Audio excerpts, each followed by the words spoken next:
los cardillos, Sí. unos ajitos picados. Bien, primero cortas el cachito de arriba, la frontina, y luego los cortas con la tijera. Si tienen sequito, que tienen muchos, se quita el cachito de adelante, eso antes.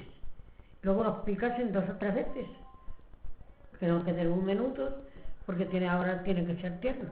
Y luego bien lavados, picas unos ajos, los rehogas muy bien rehogados. Y luego quitarse una poquita cebolla también picada, y una poquita cebolla, unos ajitos y una poquita cebolla. Si quieres echar un poquito de tomate, le machas luego también otro ajo y un poquito de perejil o cilantro. Tendréis cilantro, Sí. pues picas un poco, Sofía le gustaba mucho siempre, Sí, sí. machas un poco de cilantro y una gotita de vinagre, me parece a mí que echará Sí. también, y una gotita de vinagre. Ujú. Tengan así tecito y lo pruebas.